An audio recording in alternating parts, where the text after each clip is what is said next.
Welcome everyone to this webinar this morning, afternoon, evening, depending where you are.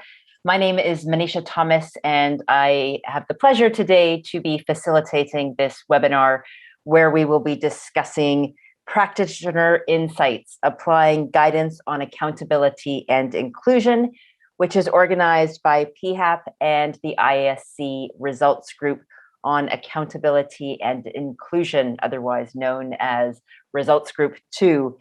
We had a first webinar within this series in September, and this is the second one in a four-part event on strengthening accountability and inclusion. And as I mentioned, this is the second event in a series, and I think it's been excellent that the IASC Results Group on Accountability and Inclusion has put together this series of webinars, because we're all struggling, I think, from time to time to really see how do we put accountability and inclusion into practice. In the September webinar, we looked first at sort of the current state of collective accountability, and we had a really good discussion with both global perspectives, but also speakers and participants, bringing examples from Bangladesh, the Philippines, and many other countries. And I've seen from the chat that many of you are coming from all sorts of different countries and places. So very much looking forward to hearing your experiences as well. So really do encourage you to put your experiences in the chat, as Marcus mentioned, or also if you've got questions for our great panelists, please don't hesitate to put them in the Q&A and we will try and answer those as well. As I mentioned before, today's session, we're really going to be focusing on the current state of guidance and for accountability and inclusion, and how that relates to some of the practical problems faced by Practitioner. Over the years, we've seen that organizations have developed a wide range of tools and guidance. And as you saw, just with that Menti coming up with that word cloud, there were things like overwhelming, overcomplicated, but also helpful. Now, I don't remember all the words, but we'll come back to that Menti, so we'll give you some time to add to that. But there really is a range. And at the same time, I think it's important to acknowledge that the tools are helping us become better in terms of accountability and inclusion. So I think we've got some really good examples that will come out in our conversation today. We've got a number of speakers, and then we will also be counting on you when we're doing our, when we open up for the Q&A and your inputs via the chat. We're really focusing today's session actually based on questions and examples that you've already provided us. So we're going to do this in a slightly different format than the first one, where we had a number of presentations. For this session, which we've got just under 2 hours to get through, we're going to have lots of opportunities to take some very practical real-life examples and have our panelists respond to them in terms of what they've been able to do. Maybe they have faced similar challenges, and really be able to get some real life examples of how people have dealt with things. So I think we've got an exciting panel. With that, I am going to quickly introduce who we have on our panel. First, we've got John Ede, who's the president of the Ohaha Family Foundation in Nigeria. Unfortunately, I think John's connection is not excellent today, so we've got a photo of John instead, and hopefully his connection will be okay for when he's speaking. John's got more than 18 years of experience in both humanitarian and conflict settings, where he has worked to harness the participation of local actors, strengthen collaboration, and the involvement of marginal groups towards achieving economic resilience and social inclusion in Africa. We've also got Rachel Maher, who is the Global Accountability to Affected People focal point in OCHA, the Office for the Coordination of Humanitarian Affairs, and is also the focal point for the Interagency Standing Committee for the UN. Rachel brings extensive experience of working at the intersection of accountability, community engagement, media, and rights in humanitarian and development settings. And she came to OCHA and the IASC after coordinating the RCCE response, and I know she's going to talk about that, so I won't give away what that stands for if you don't know it, to COVID with WHO in Afghanistan, and was advising also on the establishment of community engagement and accountability platforms in Burkina Faso with the CEDAC network. Next, it's my pleasure to introduce Sylvie Robert, who is a longtime colleague and friend. So it's nice to see you again, Sylvie. Sylvie's just back after 5.5 years in Ethiopia, back to Lyon, France, where she is an independent consultant.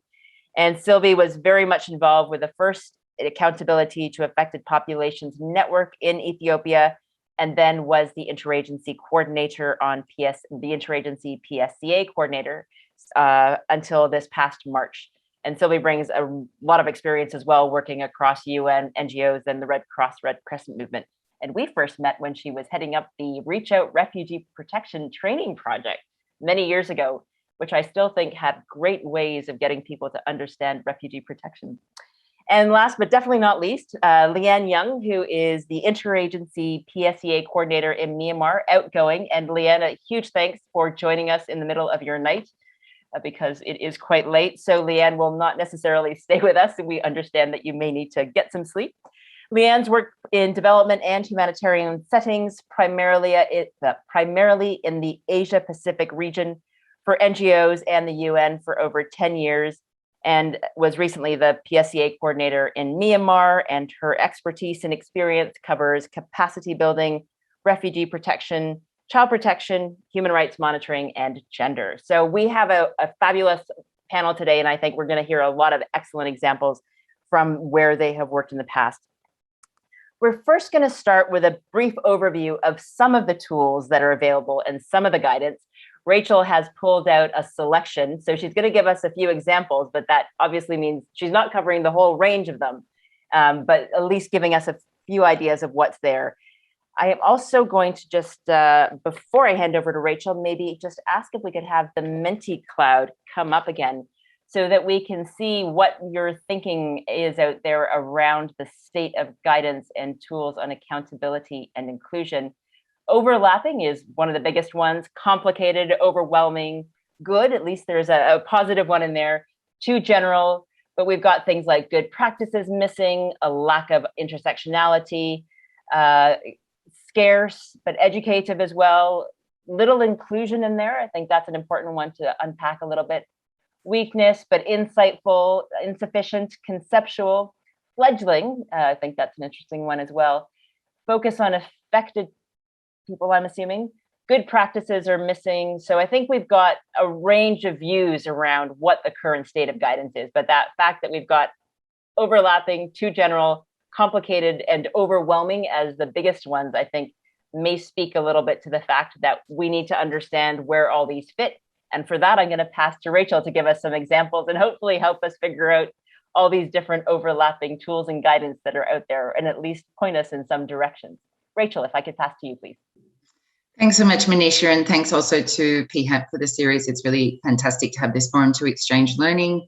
I'm looking forward to the discussion on how we apply the guidance in our practice. But I do note very clearly that there is a lot of sort of thoughts around the guidance being complicated, overwhelming, as you've said, overlapping, but useful. So let's hope for more of the latter, and certainly here to hear the views of everyone on how we can do that. I certainly understand that I do think we have a lot of guidance kind of out there. It's more about how we manage to use it. So I will try to give an overview of some of that guidance that is available, and we'll show you where you can find it online. But first of all, I also want to make an observation that I came into this role having worked over the past decade in various emergencies, and you mentioned a couple of them, Manisha, with very much diverse communities and contexts and operational realities. So as such, I see our role here to really equip our colleagues and teams who are working in country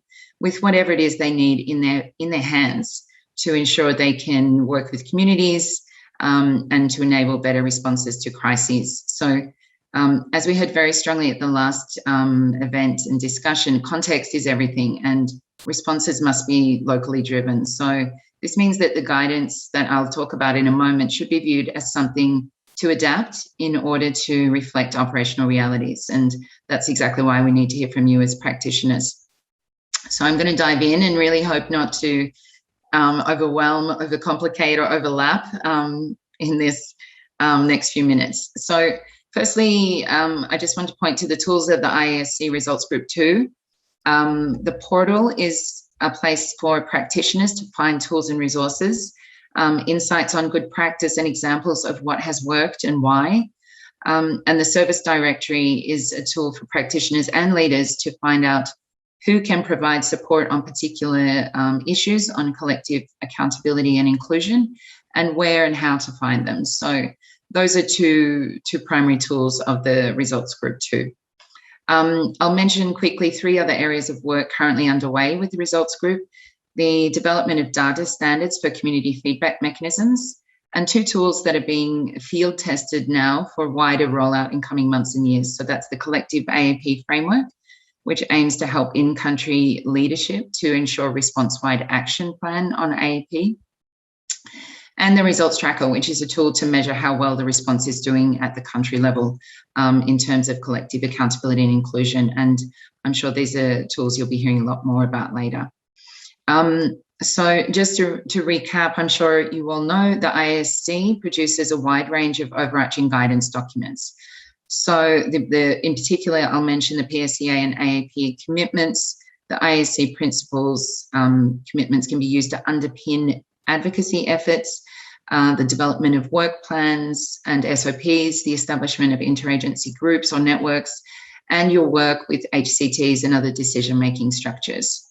The commitments on AAP were revised and endorsed in 2017 to take into account the developments around the ground bargain participation revolution and the core humanitarian standard. So I'll just mention a couple of resources that are specific to PSEA, but also to note up front that apart from documents and technical guidance, this year the IASC established the field support team to support country-level coordination with PSEA networks and HCTs. So the country-level action plan to prevent and respond to SEA has a model template and suggested indicators. It's just become available this year.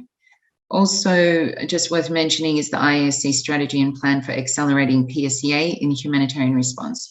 So that has key focus areas of safe and accessible reporting, quality assistance for SEA advisors, and enhanced accountability, including investigations. And I'll be very interested to hear from our colleagues on the call or on the webinar panel about applying that guidance. So a few more thematic areas, and then I'd like to finish on some general AAP resources. People with disabilities, as we know, and I saw that inclusion was perceived to be missing from the guidance, but people with disabilities continue to be amongst the most marginalised in any crisis-affected community. And there's core guidance that includes the Charter and guidelines on inclusion of persons with disabilities in humanitarian action. The guidelines were endorsed in late 2019 and provide, or hopefully provide, and may provide useful frameworks that can be adapted. For more support on this, you can contact directly the reference group on inclusion of persons with disabilities in humanitarian action, and I think we'll be sharing these links and contact points afterwards. So on risk communication and community engagement, so there's that acronym RCCE. There's been a lot of work over recent years to develop tools for responding to public health crises. And of course, these have been propelled forward by the COVID-19 pandemic, but they're built out of the responses to the Ebola outbreaks as well. So the RCC Collective Service develops a range of resources and guidance, specifically this one, the 10 Steps to Community Readiness, which contains practical tools. And just to note, we'll be hearing more in depth about RCC at the webinar next month. On mental health and psychosocial support, the importance of this was also brought home by the COVID-19 pandemic. And in response, the IASC principles reaffirmed that MHPSS is critical to all humanitarian emergencies and must play a role in agencies' operations. So the IASC guidelines on MHPSS in emergency settings is available in 16 languages. It's intended to help protect, support, and improve people's mental health and psychosocial well-being. And again, for more information, you can contact the IASC reference group on that.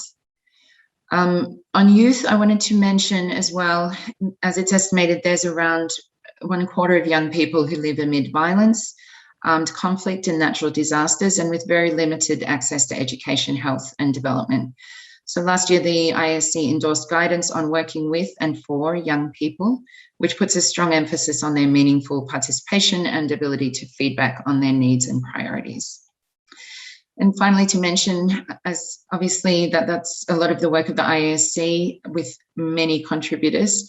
And this is, of course, not an exhaustive list, but there are many agencies and organisations and networks producing useful guidance and tools that aim to support better accountability in humanitarian action, better communications with communities, and participatory approaches and engagement. So a couple to mention here are the CDAC network with its many members. In particular, Internews and Translators Without Borders and BBC Media Action have tools and good practice that can be drawn on for communications and community engagement. And the CHS Alliance provides a range of guidance, tools and training related to the 9 commitments of the Core Humanitarian Standard on quality and accountability, and you can request support from the CHS Alliance online. And last, and of course not really last nor least, a consortium of organisations formed the Community World Service have produced this field guide for practitioners on the quality and accountability for project cycle management, and the booklet is available online. So Manisha, I'll leave it there for now. It's really just a broad brush.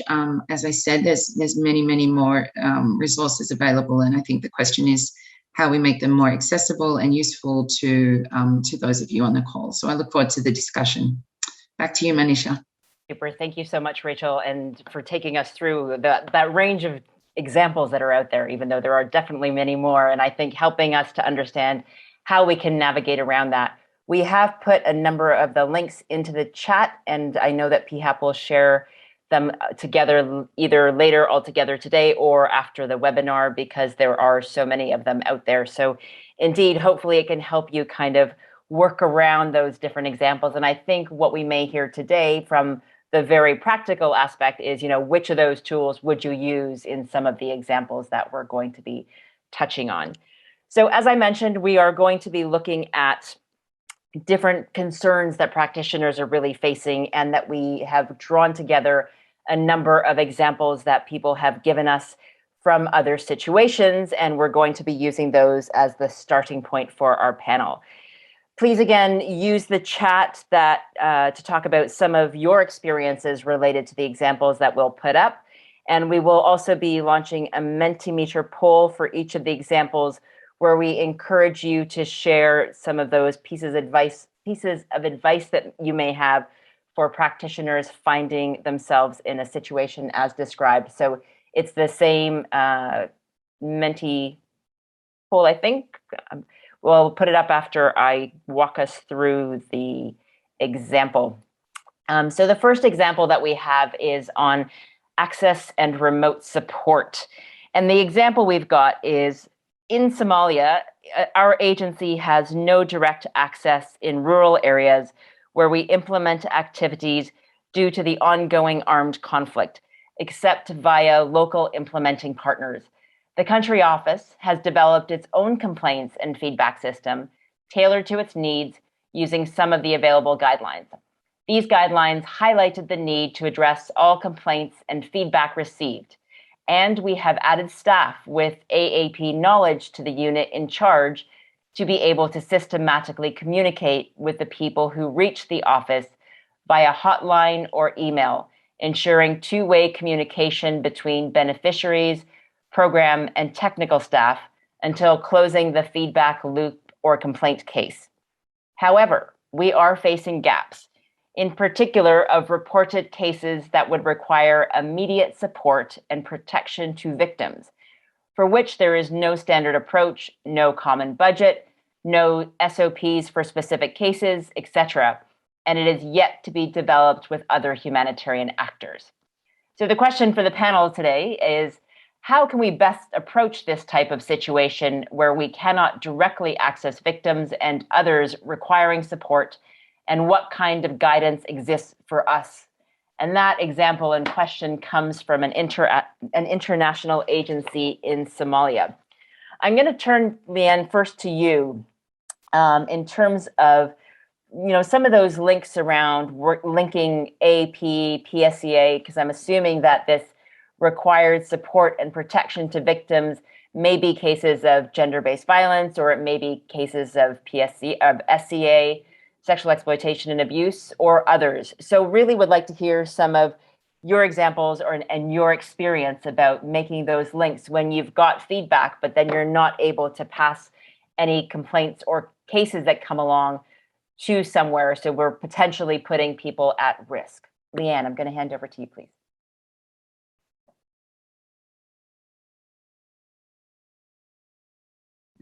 Thank you. Can you hear me? You're good, Leanne. Okay, great. Thanks.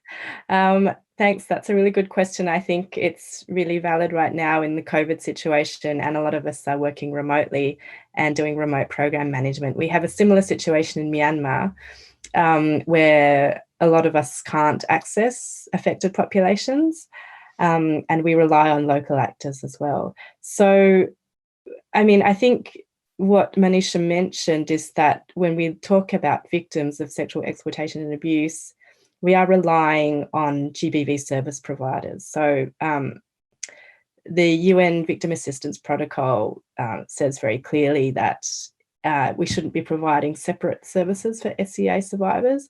It should all be streamlined in existing GBV services. So the best approach probably is to go through existing GBV service providers. Where they aren't there, like we have in Myanmar, some circumstances, you know, because you have the GBV subcluster is active only in humanitarian context. And when you're talking about the whole country, there might be development areas where, you know, we still have accountability. We still have to, we might have programs there, and we still might have to answer if there is a case. So what we did in Myanmar, we did together with the GBV subcluster, is we did a mapping of services in non-humanitarian areas, and that really gave us an idea of what services were available where and where the big gaps were. And then that can help to advocate to put services in those areas where there might be gaps. So that was something that we did, and I don't know if it's relevant to the Somalia context as well. So when we're talking about building capacity of GBV actors, if they're the ones who are the first responders, they need to know what SCA is as well. So what we did in Myanmar, we did a targeted training for GBV service providers.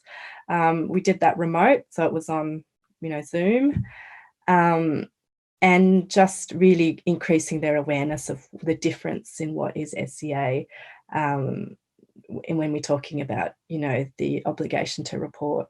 And some of the best guidance we found for that is really the language that's provided in the Interagency GBV Case Management Guidelines.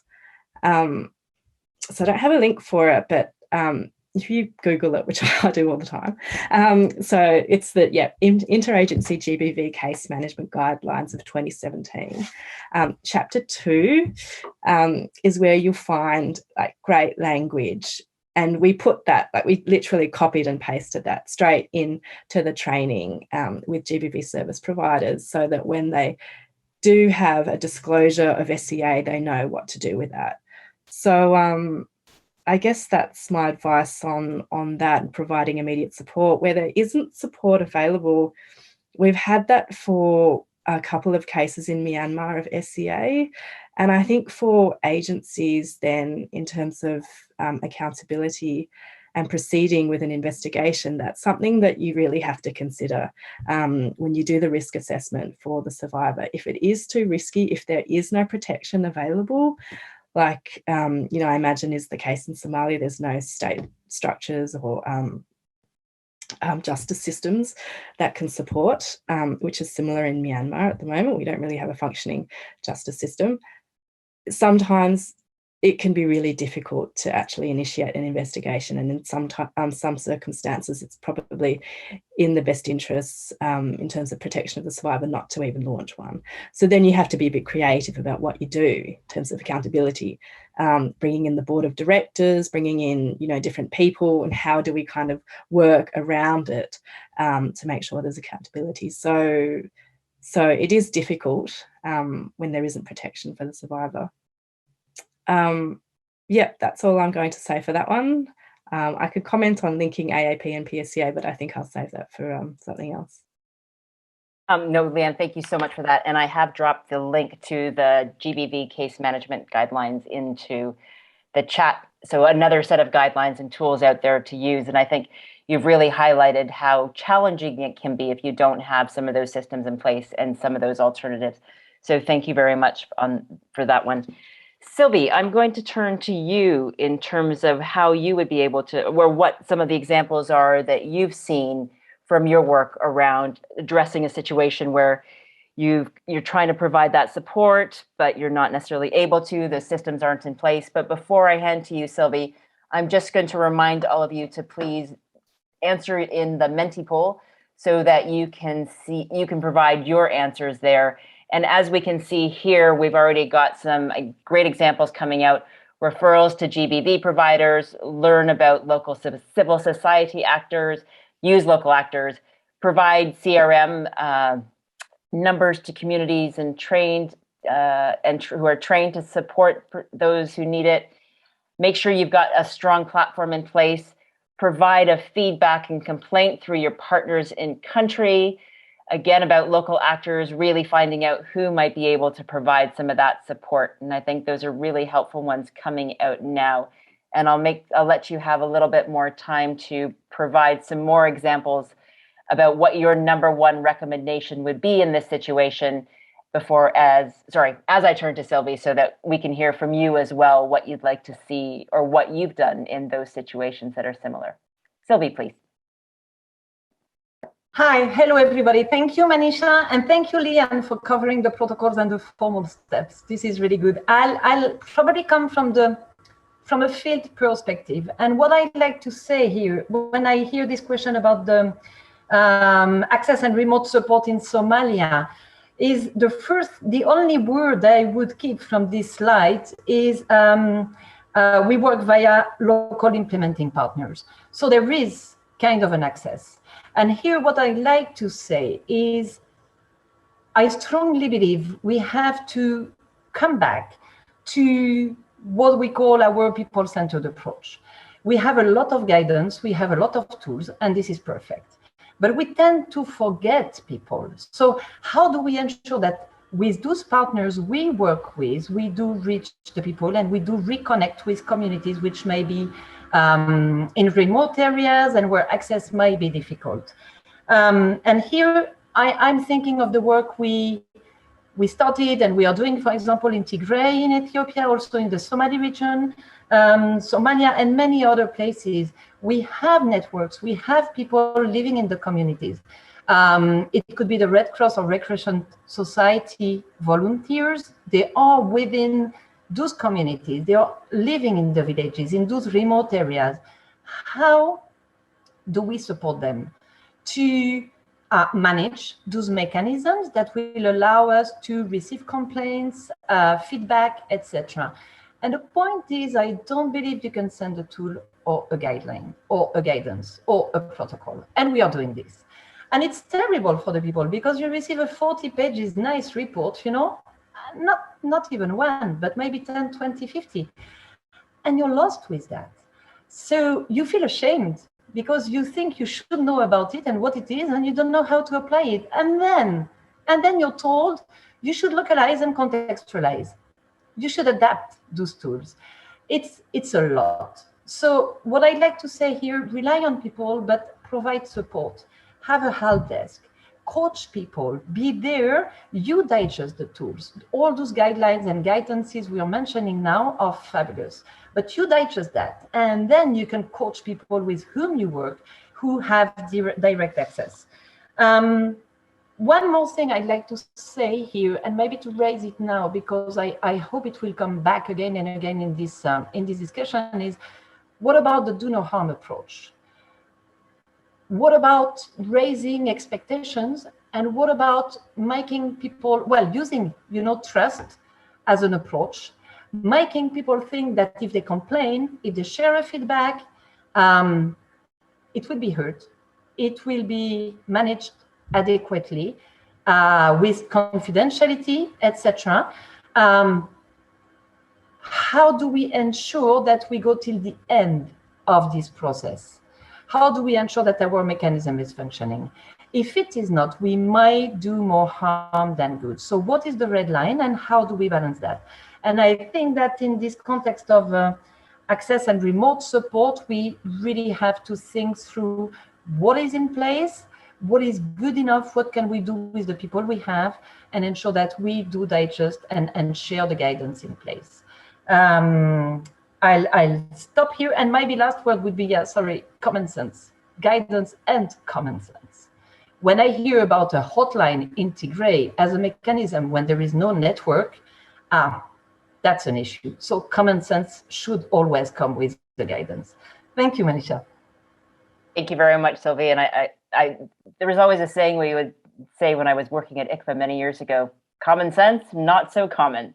And I think that's unfortunately one of those things that we need to be aware of. It's like we have so many tools and guidances, and we're told what we need to be doing on the long list of things that we have to do. And sometimes we don't kind of take a step back and go, what makes sense in this context?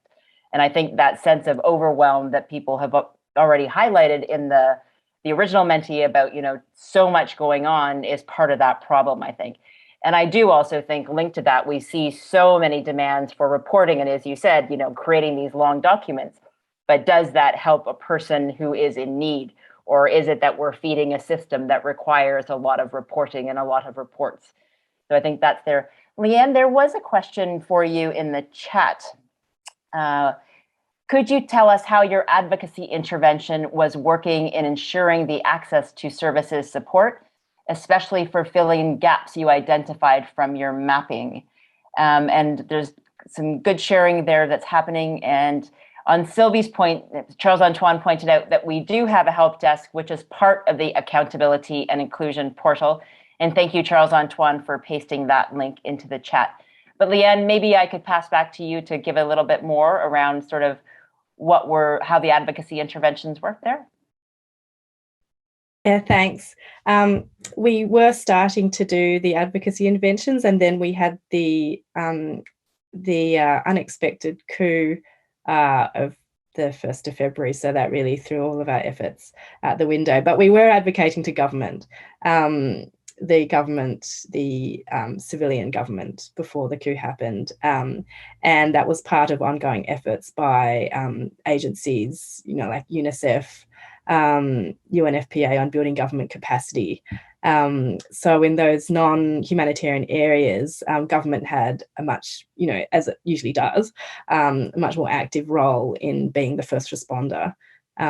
So that was the approach. It's gone out the window now. And given the context, it is really difficult to fill those gaps. And we did discuss it with GBV colleagues. And there's just no capacity at the moment, because when we're looking at local actors, we really have to make sure that for GBV response that it is quality, and that, as everyone knows, it requires capacity and commitment to that, and a lot of time, which at the moment we're a bit stretched. So unfortunately that has not come into fruition as yet, but that's the answer for that one. Thank you very much, Leanne. And I do think it's also one of those challenges that in contexts where we work, often we may not have people who've got that quality care that may be required for survivors. And I think it comes also with a context if systems aren't yet in place. And it is one of those challenges, I think, that we need to be very well aware of. I'm going to ask actually if we can, no, I'm going to backtrack. Marcus has shared the link to the Mentimeter if you want to see the results. And we've got a number, as I said, of those recommendations of what to do. CRM numbers to the communities, as mentioned before. During COVID, we established WhatsApp groups where we sent messages on where you could get access, but also GBV hotlines and locations of drop-in centers. Put in place a hotline number for people to make a free call. The referrals, again, to GBV providers, if they exist, definitely doing that. Establishing strong functional referral systems for protection incidents with partners. And I think working there also, if there is a protection network or protection cluster, is particularly important. Mapping actors who have some of those systems that can help, I think, are also in place. So lots of really great answers and solutions coming up there and recommendations, but knowing that we may not always have an ideal situation to be in, or to address a situation like that. We may not have everything that we want in place. But thank you, Leanne and Sylvie, for sharing your thoughts on that one. I'm going to move us to example 2, if I may, and there's a Menti on this one as well, which is, again, what would be your number 1 recommendation in example 2? This one is around access in rural areas. With a participatory approach, we should listen to the people we aim to assist, incorporating their views and analysis in program planning and decisions. In our programming in Ukraine, we are struggling with ensuring that people with disabilities have adequate access to feedback mechanisms, in particular in rural areas. What would be your advice in this situation, and what kind of guidance exists? For this one, I'm going to turn to Rachel, if I may, please. I know you've already mentioned the disability guidelines, but I think that issue about how do you deal with rural areas, and how do you make sure that you can provide ways to really deal with the feedback mechanisms and make sure people have access? Your thoughts, please, Rachel. Yeah, thanks, Manisha. And I think I think it has several parts, this example, and as you mentioned, in terms of inclusion of people with disabilities, I think there's probably some very good advice in the guidelines that I mentioned earlier, specifically around that. But just as an overarching comment, and I think in hard to reach areas, and we see this in a lot of different contexts, that it's important to always look for where people prefer to communicate and to network with each other themselves, and to really try to understand the way that the community sort of as a system already operates and go to them there. Obviously, that's difficult, as you say, in rural areas, or perhaps sometimes people are not so visible, or are kept in sort of more isolated kind of environments where you can't actually access them. But I think when we look at where people do communicate, or where they trust that they can communicate with humanitarians and with each other, and seek to sort of boost that, or to complement it, in terms of really understanding those local support networks that already exist. I think that's one option. And I think it's just an important principle that we always try to go to people where they are, rather than expect them to come and use and if it's it's really trying to overcome this sort of us and them space, but to really understand where they are and to go there somehow, even if it's virtually, and through the people they trust and the networks that they trust, and to complement that or boost and develop that. So that would be just a couple of comments. And then, as I said before, looking at the guidance on inclusion of persons with disabilities. I really just want to echo what Sylvie said about, clearly not so much to dwell on the guidance itself, but in terms of actually understanding how communities work very, very locally, and ensuring access and really adapting around how communities work, I think is just really key. And the guidance is just an overarching sort of support on that. But yeah, just really to reiterate what you're saying, Sylvie, about that, I really agree. Thank you very much, Rachel. And I think that point about trust and really making sure that we're going where people are is a particularly important one when we're always talking about accountability and inclusion. I think, as Sylvie also mentioned, it's really about how do we make sure that people are at the center of what we're doing and that they do trust us. We've got some good examples of recommendations, of what others would do in such a situation. Contact people living with disability organizations in country to ask how they could gather input. Ask people with disabilities about the channels they prefer to give feedback. And I think that's one that applies all the time, no matter when we set up our feedback or accountability mechanisms. Make sure that we're able to ask people, or that we do ask people before we set them up. It shouldn't be us deciding what's the best mechanism, for sure. Also making sure that there's multiple means because there's no one size fits all. Crucial to conduct consultations with people with disabilities, particularly to make sure that that's the same one, about how they prefer to provide feedback and complaints. And also make use of technology to limit movements and establish an outreach mechanism to reach out to people. PWSN is a new acronym that I do not know. I apologize. Do any of my panelists know what PWSN is? Or anybody who put that in there, please feel free to drop in the chat what PWSN is. Do you want me to jump in, Manisha, Yes, just quickly, because I think I wanted to mention before, we're really burdened by these acronyms, but it's persons with specific needs. Okay. There's another one. Super, thank you. So in addition to lots of tools and guidance, we also have lots of acronyms as well to manage through as we make it through there. We've also, again, put up the guidelines to the inclusion of persons with disabilities, as well as the link to the reference group, which is the International Disability Alliance, so that you can get some support there in terms of the guidelines.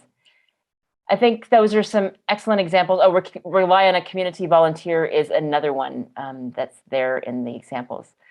I'm going to move us to example 3, which is around lack of capacity. And we've touched a little bit on this already when we talked about the lack of GBV specialists in an area.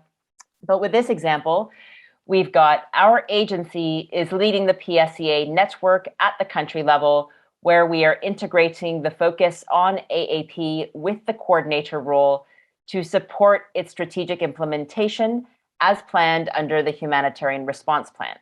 However, there is a lack of skills and capacity within the network at the program level in terms of PSEA and AAP. How can we best get the specialized and mainstreamed capacity needed among partners? Leanne, I'm going to come to you because I know it's super late for you. I apologize that it took so long. But maybe you started to mention a little bit that link between PSEA and AAP and how that can be quite challenging. So what would your suggestions be around getting that specialized and mainstream capacity, or what are some of the challenges that you faced? Yeah, thanks. We do have that challenge in Myanmar, specifically for AAP, and it's been identified as a real gap.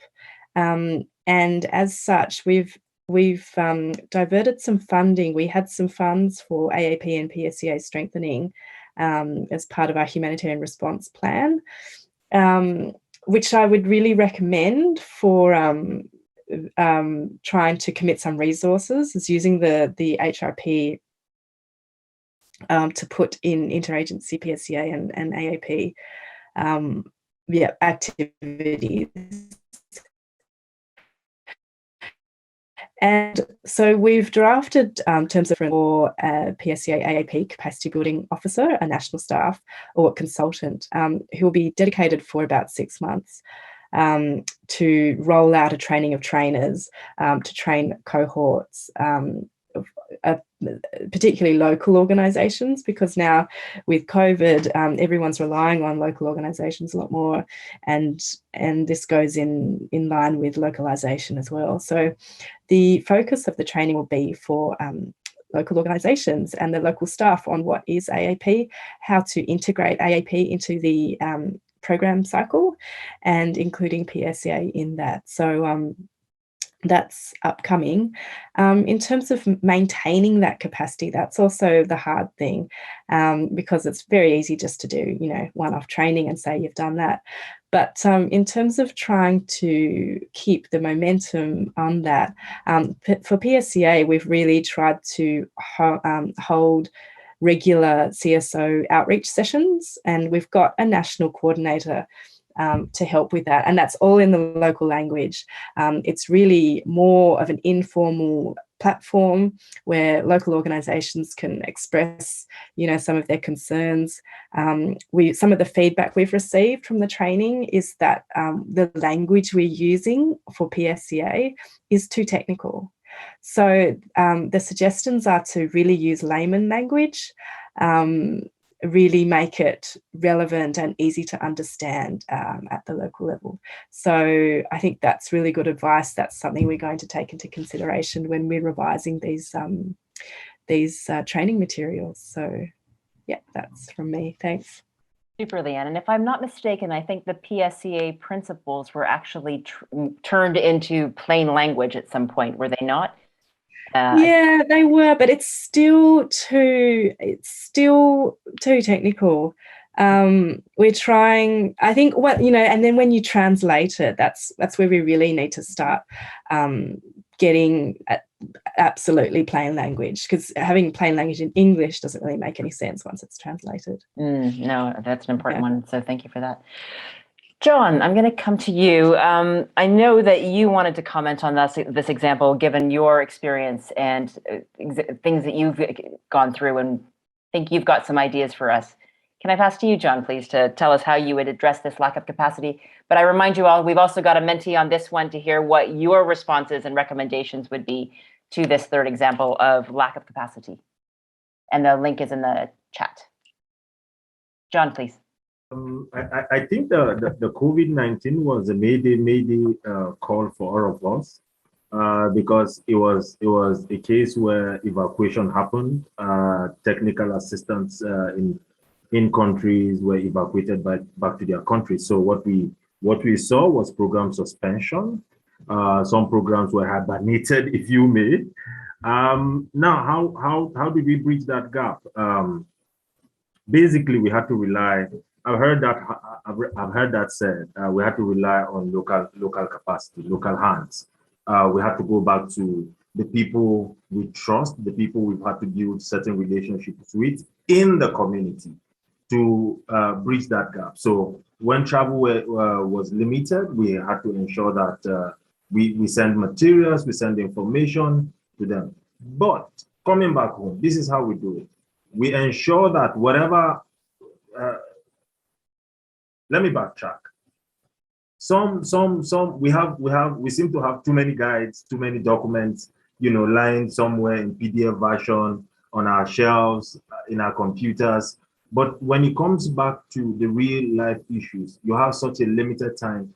If you don't have that in your head, how do you translate that? So how do we do that? We make sure that at the community level, we try to have local actors that we trust, build the capacity of traditional rulers, religious leaders, because in the context where we're working, these are very critical.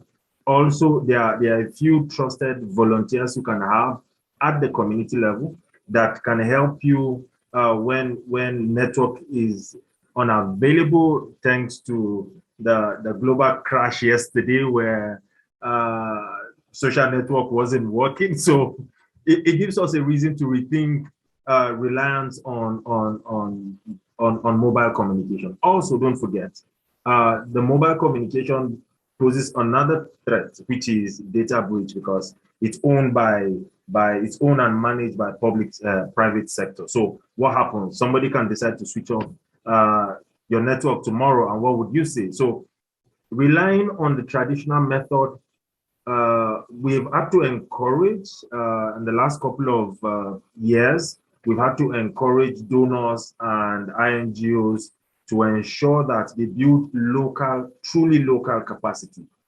Let's not have a situation where donors send monies, then you now send foreign actors as technical advisor to manage the funds that is meant to go to local actors to train them, build them, and groom them so that we can continue programming.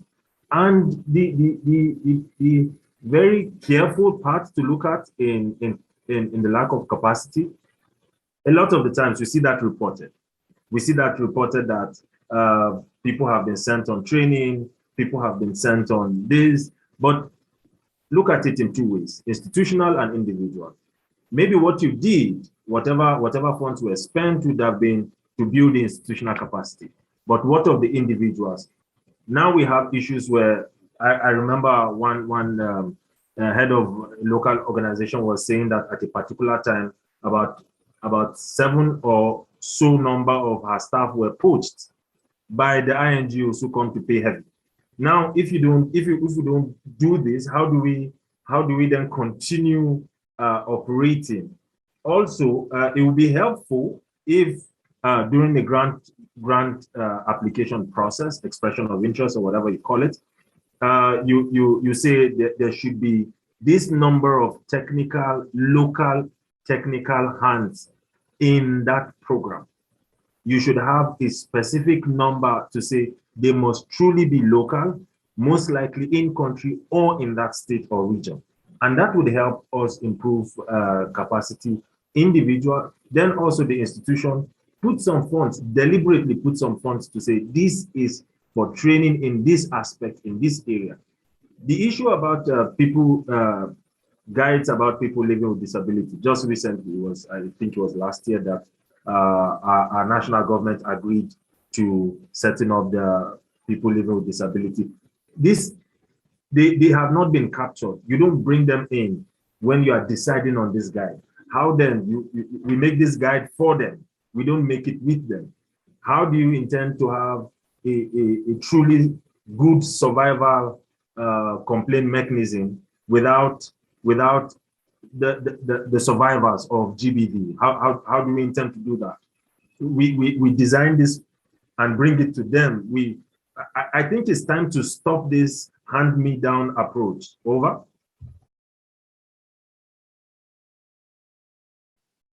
Thank you very much, John. And I think that's a really important point that's come out from many of the comments that we've heard from our panel. We really need to be involving people from the beginning when we're designing our complaints and response mechanisms. I just wanted to flag a few of the things that are coming in on the Menti before I'm going to come to you, Sylvie, because I know you've got lots to say on this example. But some, again, a little bit similar, mentoring and coaching over a period of time rather than one-off trainings, building capacity of different stakeholders, partnering with other humanitarian actors to organize trainings and discussion, joint work on particular activities, but also to moderate expectations so we don't overburden if we're not providing support, and conduct capacity assessments to identify gaps and develop a capacity building plan phased over time, identifying priority areas to start with, and make sure to also streamline content in one guidance and facilitate training of trainers so that others can also help train others. But I think that point, John, you made about really making sure that we need to look at individuals and what the institutional sort of capacities are is really important. And this huge issue, as you mentioned, the data management and the fact that if it's not necessarily locally owned, we may be risking losing a lot of things that, like yesterday, where many people probably couldn't look at their Facebook or WhatsApp. But Sylvie, in terms of this lack of capacity issue and what can be done to get the best mainstreamed and specialized capacity that's needed, what would be some of your suggestions and your experiences? Thanks, Manisha, John, and everybody. First, I think we can create a PhD. With all what we have, there's no problem at all. Skills and capacity, we have a lot of work we can do. More seriously, I started to work with the Sphere project in 2000, I think, on the first TOTs we designed. So it means since 22 years, we've been designing and running TOTs. And it's really interesting to do. It's not very normal in my view. I don't think we can say we are spending 2 decades running TOTs and trainings and having still this question, which is what about skills and capacities? We do not have the right people in place for certain functions. We have to tackle the issue from another angle. So one thing I'd like to say here strongly is training versus learning. And I don't know if there is anyone from ALNAP on board here in the audience, but ad hoc training is not very useful if it's not supported by a replication mechanism such as TOTs, and if those are not embedded into a learning strategy.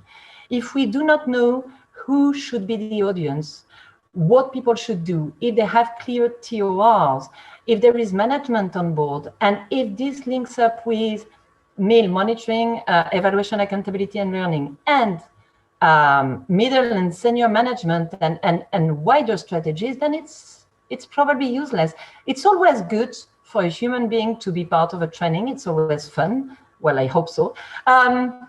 But it's not enough. So that's one point. The other point I'd like to touch upon here, and I saw that in Ethiopia, it was so strong that it's really, really difficult for everybody and frustrating, is who are the focal points that agencies and organizations are naming to be AAP focal points, PSEA focal points, GBV focal points, da-da-da-da-da.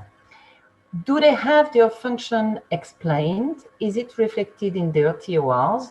And do we name people who can feel at ease following the matter and cascading this internally within the organization, and of course, linking at the interagency level? What I've seen is that the profile is so diverse, the audience is so diverse that you end up with having monthly meetings, 1 hour and a half, quick notes, a report in the best case, and see you next time, and the next month you start again. It's a lot of energy, a lot of frustration also for everybody. So I would really encourage everybody in being very careful when a focal point is named and having focal points for or relating to the people-centered approach. You do not have a PSEA one, a GBV one, an inclusion one, an AAP one, etc., etc. It makes no sense. If there is one person in charge, having a good enough knowledge on all those aspects and being able to guide colleagues, it's much more interesting. So what we did in Ethiopia is we created a working group on the CFMs, the complaints and feedback mechanisms, interagency one. So in this one, we'll have everybody, PSEA, AAP, GBV, etc. So I think it was very interesting. We are probably not mature enough to go into this, but I really believe this is the future. We need joint AAP, PSEA, and other cross-cutting aspects that come together through the phases of the project or program cycle.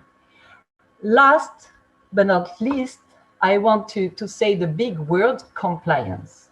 What about skills and capacities and having people name focal points if the compliance mechanism within an agency, an organization, or at the interagency level is not clear? You again frustrate the whole system and people, especially when you enhance the capacities and the skills and people realize that it doesn't work so well. So yeah, it's not easy. We have very good examples of learning processes as what we've done for Syria with the CHS Alliance, Sphere, OCHA, IOM was excellent. A 1-week event was embedded into 3 months' work. So it's really about taking time, having the strategy in place, and it works. We've done that in Pakistan with colleagues from Community World Service. We've done it in Asia. Cross-cutting, yeah, working with different countries, and it can work very well. But we have to be, I think, a bit more serious about where we put the money, the energy in terms of capacities and skills. Thank you. Thank you, Sylvie. And I think that's a really important point, that it can work, but we need to be very clear about how we're going to do it and make sure that that training element is combined with the learning element. But maybe I can push you a little bit on the compliance point you said. And if the compliance isn't clear, that it becomes very frustrating. What are some of the things that need to happen in order for that compliance to be clear, to avoid that frustration? Sanctions? We're going to become the Security Council then, are we? We've been talking about this since '96, clearly, since we had the results from the joint evaluation to the emergency response in Rwanda. And we've been going around a number of ideas that led us to let's do quick and fast to the CHS Alliance and a number of standards and partnerships we have in place today. Compliance is still a big question mark. What is the implication of having a non-functional mechanism? at management or organizational or institutional level. It's not clear, not enough. And here back to the do no harm approach. If it's not clear, if there is no implication, if the job is not done well, what does this mean in terms of, the trust that people put into you and the work you do together? There is still a big step to be taken here. But I'd be happy to listen to other voices on this. Thank you. Maybe I'll ask others. And I forgot to say, I apologize. Leanne did have to step out, but I did paste the link to their website, which has resources in the chat a short while ago. So there's some useful things there. John or Rachel, did you want to come in on this point around sort of, the compliance level or that whole learning and training, and how do we make sure that we're ensuring that we're building capacity in the right ways? I'm happy to come in, John. Sorry to step in front, but I think that as Sylvie's pointed out, this is a very, very long term discussion, and it really looks at the very heart of system change around accountability. So not just around the element of that is community engagement and participation and the things that we've really tried to improve, but how we actually really hold the system to account.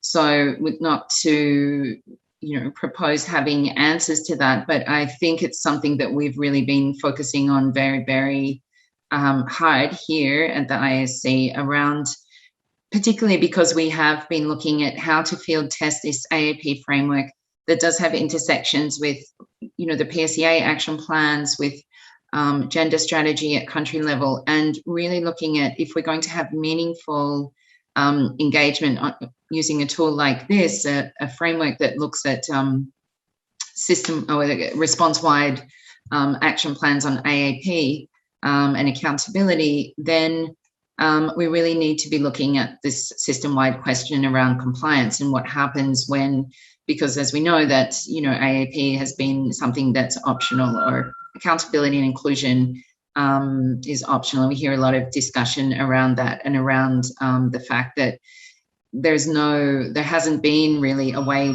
to measure with consequence what happens when it's not working or when the system's not working. So we're really looking at how to get the sort of leadership buy-in on that.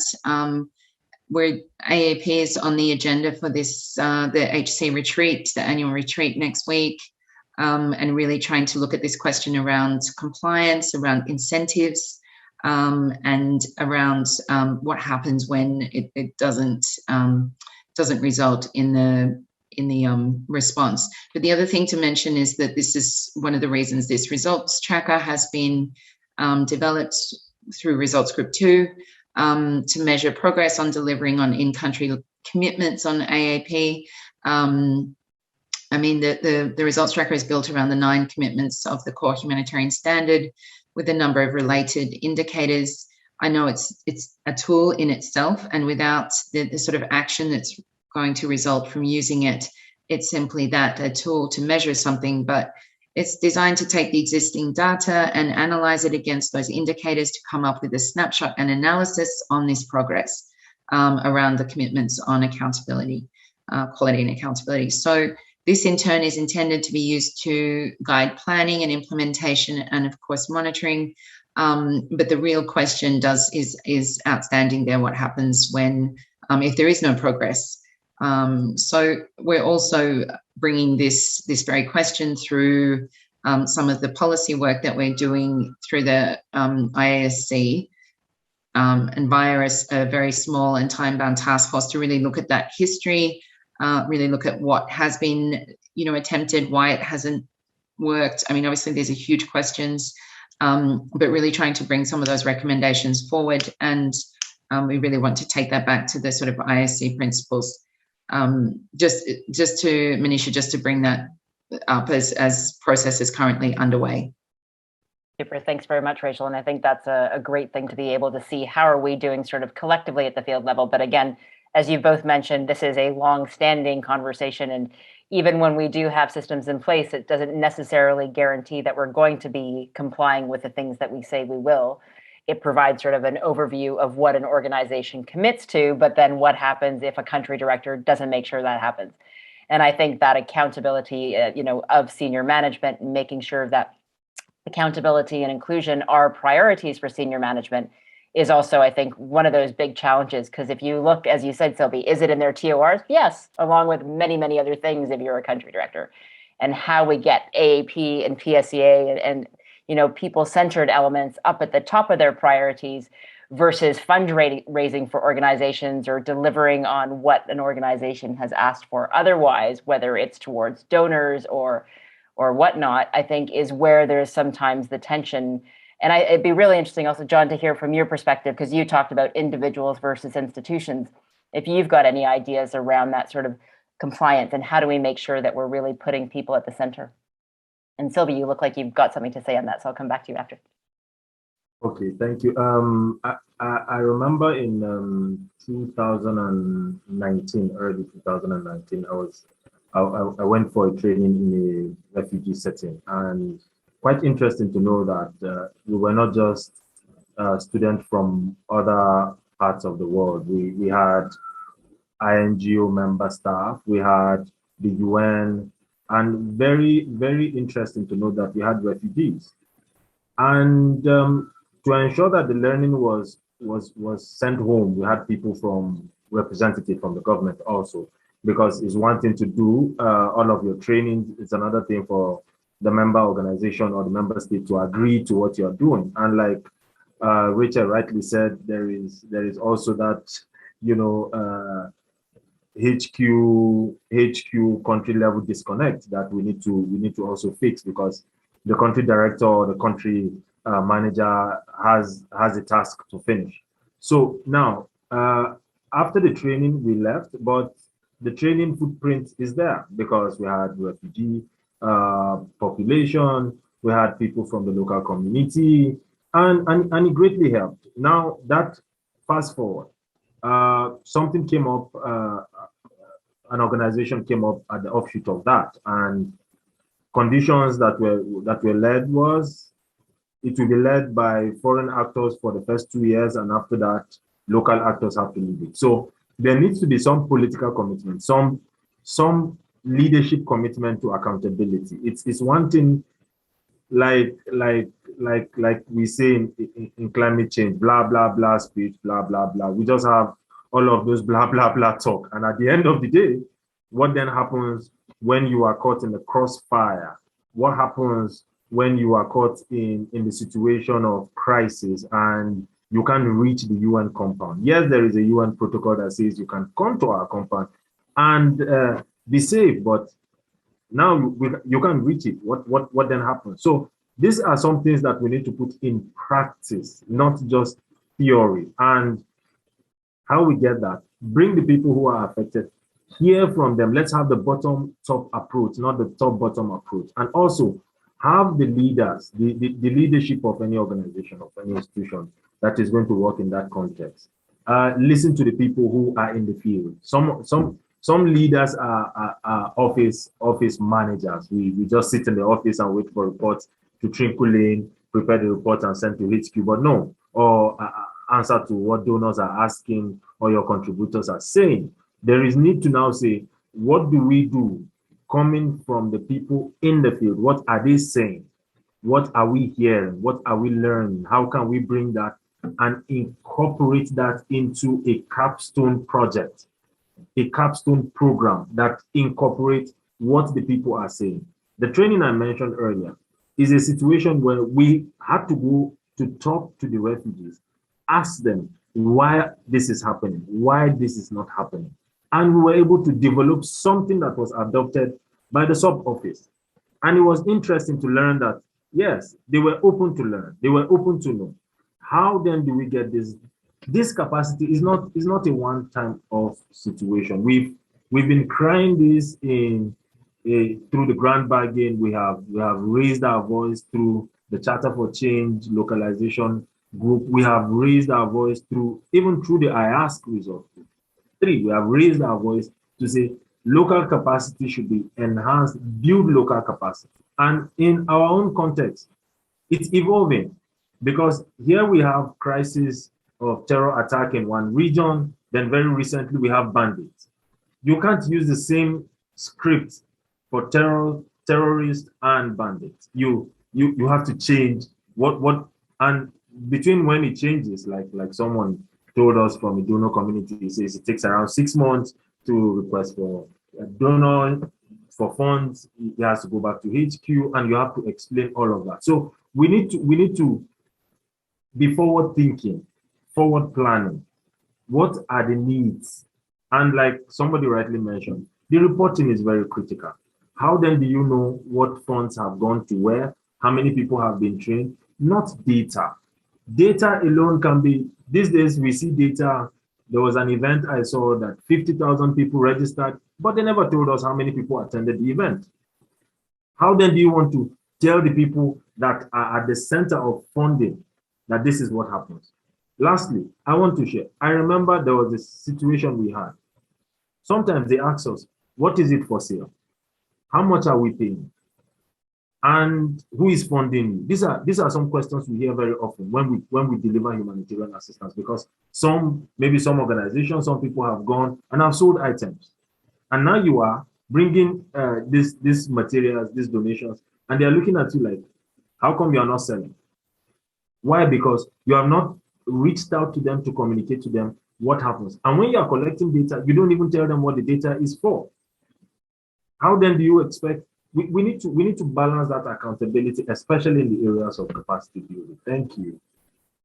Super. Thank you very much, John. There's been lots of really good inputs in the chat, so I just wanted to flag a few of those. We've got a number of people agreeing around the fact that we should be advocating for joint work on AAP and PSEA.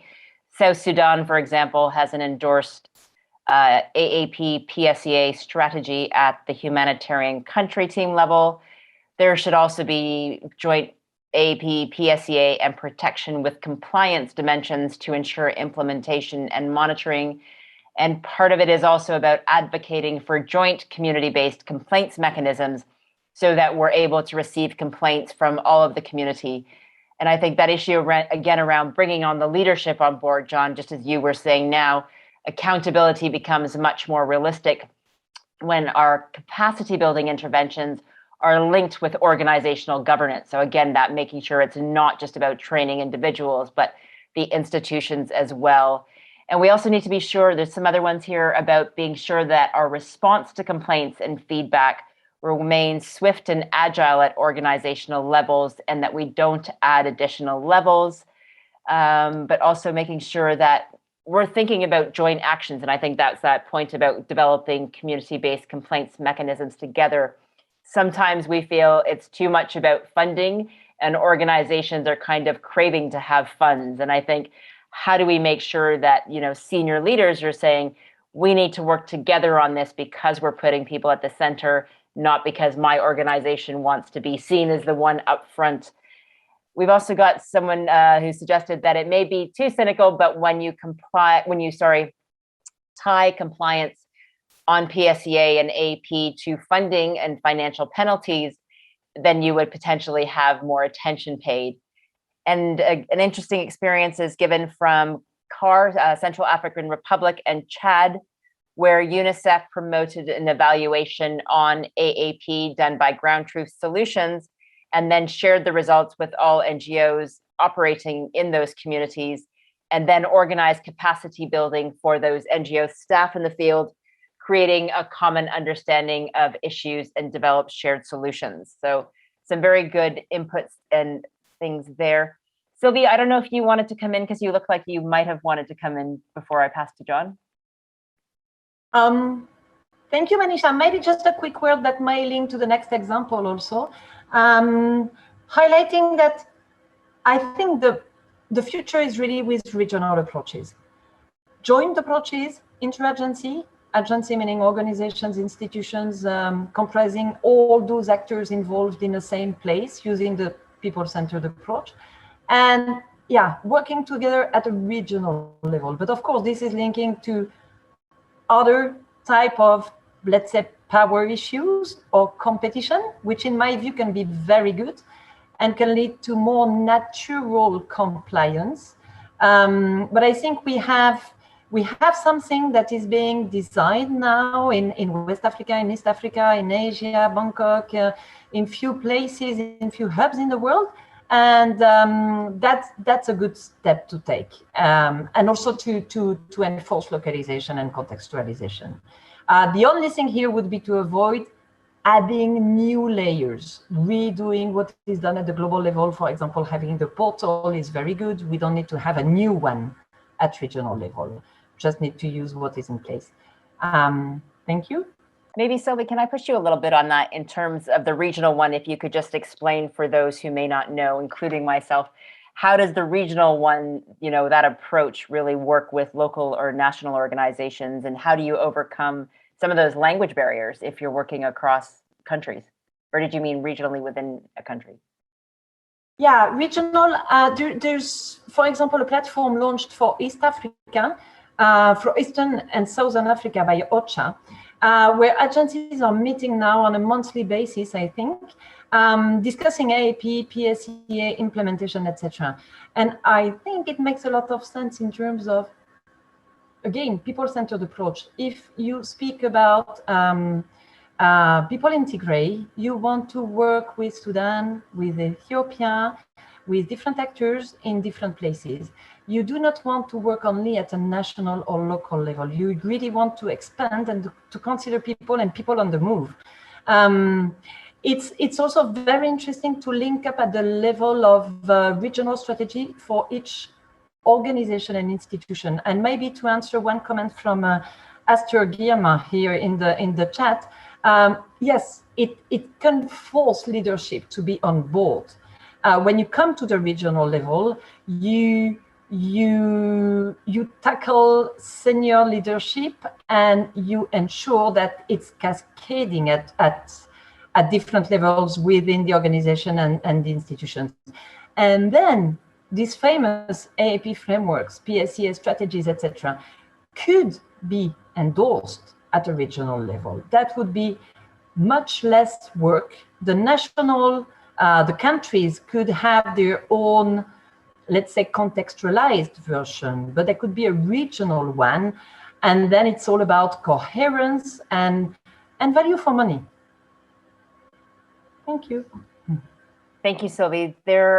Someone has asked for a reference of that East Africa regional platform. So if you do have that, please do share that, Sylvie. Although someone else has noted that not really sure about a regional approach, as it may end as an additional level in regional office for South and East Africa is where it's come from. Thank you, Sylvie. And I guess, how would you make sure that local and national organizations are being brought into those regional conversations where you normally have international organizations? And I think that would maybe be something to consider. I'm sorry, I forgot that we had a question from Jose in the Q&A around, I've heard social accountability is a way to increase the level of response as an institutional duty, while individual complaints may not be enough, and wondered what panelists thought about that, if it's around on the social accountability way to increase institutional duties versus just individual complaints. And then there's also a question in the that has come up around, people and communities will complain in their own ways. For example, the frequent demonstrations against UNRWA in Gaza. Why would those folks trust an agency complaints mechanism if they feel their current complaints are ignored? And I guess that then maybe reinforces that idea of having a common complaints mechanism. So if there's an individual agency they don't trust, a common complaints mechanism might be a way around that. But maybe I turn back to the panelists if you've got some thoughts and ideas around that issue of trusting complaints mechanisms, but also this idea of social accountability leading to increased levels of responses. Any thoughts on those two before we look at the Menti and then go to our next example? Rachel? I'll just step in very quickly because I think these are fantastic questions that don't necessarily have the most obvious answers. But I think I'm not sure what is meant by social accountability, but I think that one really important point that we're really trying to emphasize all the time is exactly what you said, Manisha, about this is a collective exercise. I think we've seen a lot of progress at agency level and in organizations, and certainly really led by civil society and NGOs around increasing overall accountability and humanitarian response, and at an agency level. So agencies often have very strong internal mechanisms. I think one of the things that's missing, and it's interesting hearing you talk about this, Sylvie, and whether or not it needs to happen at the regional level is, something I think we need to think about. But certainly it needs to happen collectively at an interagency level. And the mechanisms for making sure that happens. I mean, if we look at the decision-making sort of structures, we need to be sure that feedback gets in there and it's not just heard, but that it's acted upon, and then you start to have some sort of accountability happening.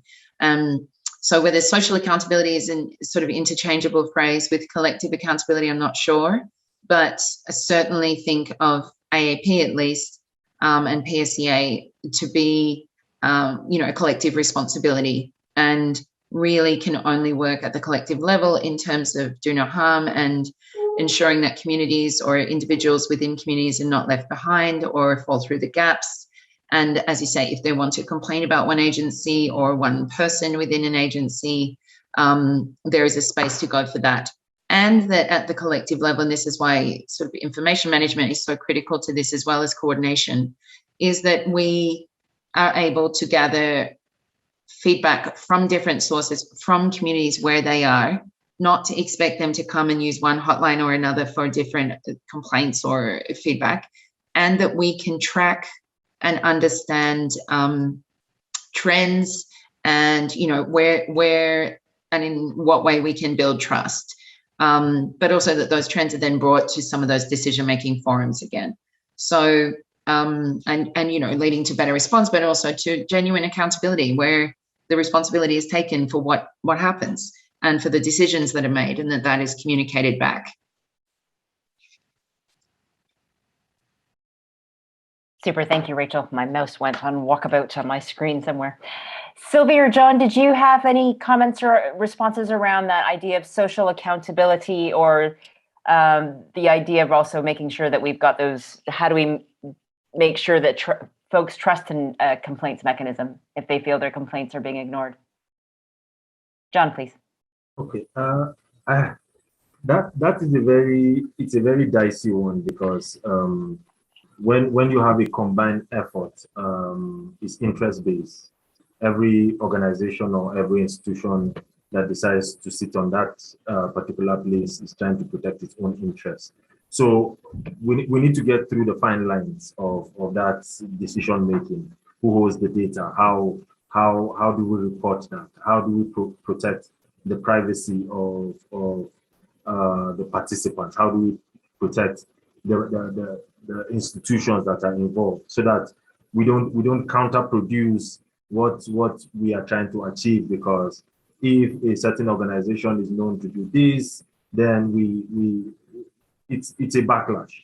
So we need to ensure that the fine lines are taken care of first, before sitting jointly to agree on the key performance indicators. We need to be sure what are we trying to achieve at the end of this, and a sustainability plan. We need to put a sustainability plan in place, so that going forward, what happens at the time when the program ends?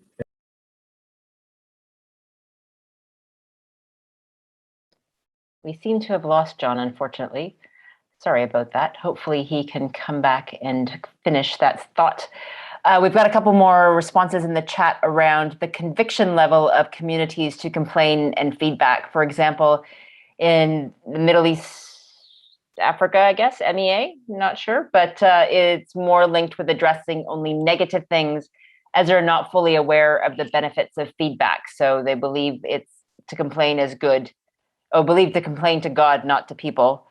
And there's also something around social accountability, around demand from communities for more accountability from their government or humanitarian agencies, rather than just the supply of agencies putting systems in place for feedback. So I think that's looking again around what are the demands of communities. Sylvie, did you want to come in on this, or shall I go to the Menti and to the next example, as you wish?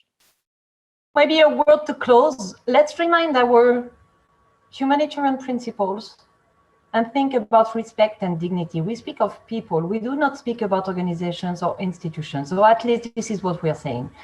If it's the case, we should go for joint mechanisms. We want people to have one access to different type of channels, tools, people, committees, etc., to ensure that their voice is heard. So it's really about respecting them, ensuring dignity in the way people can raise complaints, and ensure that those are managed properly. So again, it's this shift towards the people-centered approach, and I'm so happy that the portal is highlighting this on the first page. It's not about PSEA AAP, it's not about X agency, organization, institution, local partner, international, etc. It's about persons, people. So if we would highlight this again strongly, probably we could re-put around people those tools and guidances we have, and try to make it more sensitive to human beings. Thank you. Thank you very much, Sylvie. And I think that putting people at the center, you've got that so well sort of symbolized in the core humanitarian standards, where you've got the 9 commitments around people at the center. But I would also make sure that we don't think of people as homogenous. We all have different diversities of different ages and genders. And I think we need to be cognizant of that also as we're developing systems of feedback, because we want to make sure that we're making them accessible to people of different ages, genders, diversities, or disabilities. And I think that point again around really figuring out how to put in place those systems has to start with what people would use and what systems or means, as you said, those different avenues by which they could provide that complaint or feedback, and really working with them to see what they're most comfortable with. And we need a variety of things around that. And back on the social accountability piece, there's a lot to be learned from social accountability programs and methodologies in place to raise community voices and get responses from governments. For example, scorecards that could be relevant for our sector and could complement feedback and complaints mechanisms. And having a complaints and feedback mechanism requires putting a response mechanism in place as well.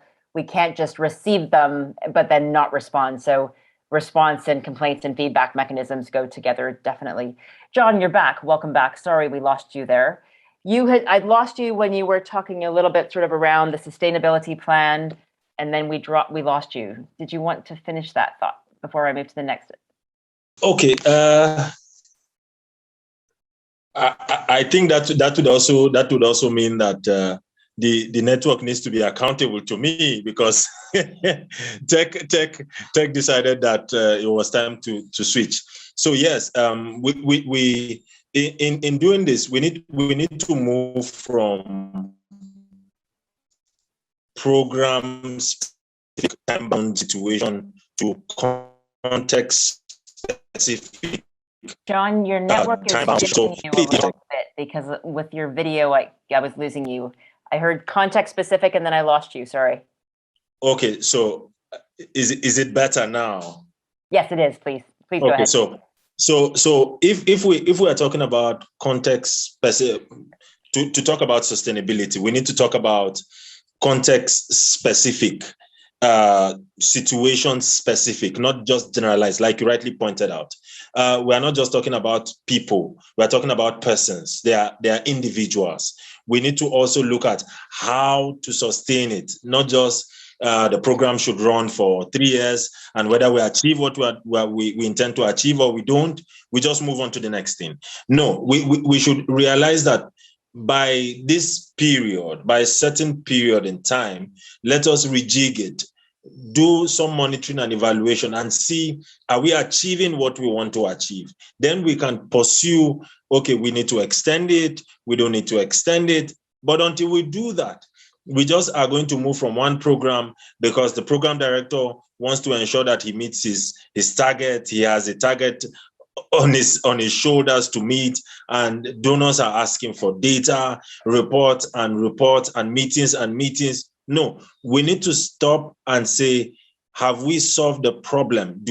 Have we achieved measurable results before we move to something else? And also, like I said, if we don't put a sustainability plan, we just would have big programs. Now, for instance, we have the Sahel region. It was Boko Haram was in Nigeria. Now is in the Sahel region.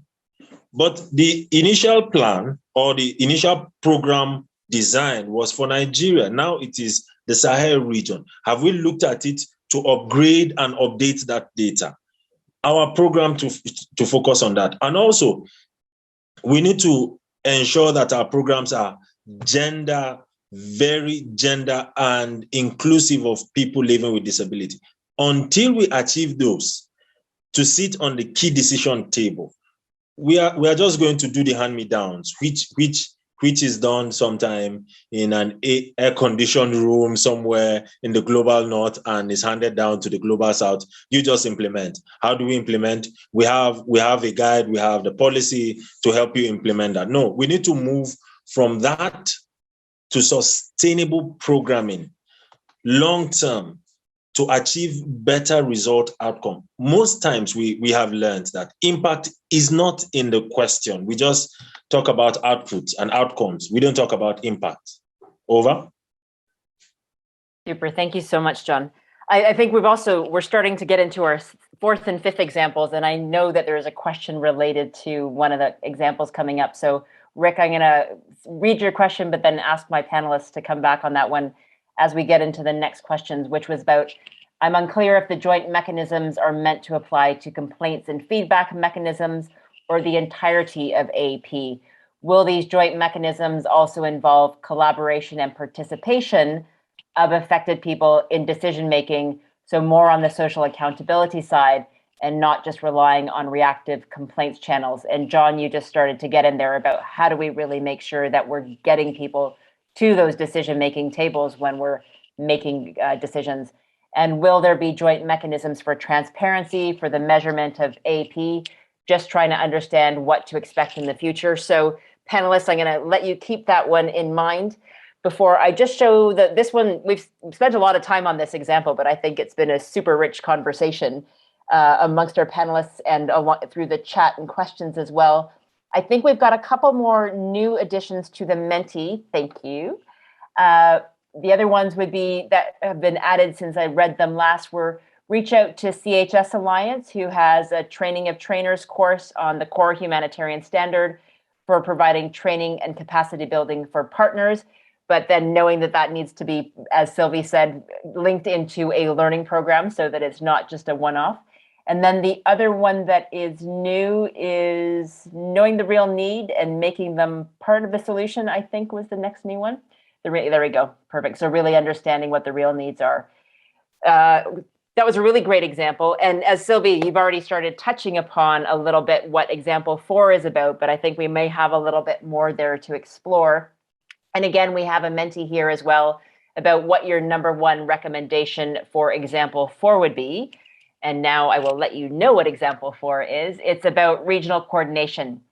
I have a situation where I am providing support at the regional level to set up a coordinated structure on AAP. There are already some structures in place. We have a risk communication and risk engagement group, but which is only on healthcare and does not consider other aspects of AAP. There are some conflicts among the involved agencies around it, and now the decision is to form a core informal group where we can discuss and see what we can do. What would be your advice in this situation, and what kind of guidance is available that we can use to help set up such a coordination structure? Sylvie, maybe I'll go to you because you already raised the example of the Southern and East Africa regional network that's there, but what would you do in this sort of situation where you've got conflicts and then a core group is formed, and how do you make sure then whatever decisions are being made in that core group reflect the broader community? And as well, how do we make sure people are at the center? Sylvie, please. Yeah, thank you. This example is excellent. It really shows that we address huge issues here. We speak about conflicts, power issues, and we want to solve this with a guidance. So it cannot work this way. And it's a continuation of the discussion we had with the previous example. And it's where I believe we with regional joint interagency approaches, we can have more leverage. If we are touching on those aspects of reforming the sector, impact, power issues, it's all beyond the application, the implementation of AAP, PSE, and the guidance we have. So we talk about complex issues and we want a simple answer. There is something in between. Maybe back to leadership, participation of people, communities. If there is a proper cascading in place from a regional level into country, contextualization, adaptation, localization, etc. If we are into this, it will work. The point is, do we want this to work collectively? Are we ready to test it in a region, for example, and put energy at a joint level? I think that would be interesting. And if we want it, we have enough guidance and enough tools to make it happen. So the question is really about, the will and maybe the political will. And funding would come as a support here in terms of, being properly channeled collectively. Does that help? Very much so, Sylvie. Thank you for that. And maybe before I pass to you, Rachel, we've got someone who said, I'm confused by the implication that agencies don't respond because they think they don't know what communities think. In fact, it's really the feedback is known, it's available from statements like National Civil Society, accountability networks like NEAR, and research like CDA's Time to Listen from local staff. Isn't the challenge getting aid actors to respond? And I think we've touched upon that a little bit, but I think we also maybe, what would that be in terms of a regional coordination, and what would your sort of take be, Rachel, in terms of how can we use the guidance that's out there? How do we make sure that we get that willingness from agencies to respond? So I think these are extremely good questions and very rich kind of, discussion around this. But I'd like to just make a couple of points, Manisha, without trying to sort of respond in an encompassing way. One thing is that, there is, I agree with what you said, Sylvie. There's no guidance to apply to something that is definitely a social activity. The coordination, the structure around bringing people together needs to be very nuanced, and there's a particular set of skills, and I'd like to come back to that in a minute. But in terms of setting up regional coordination groups, I think we do have some really fantastic examples of that working. In the Asia Pacific, there's a very strong AAP PSEA network.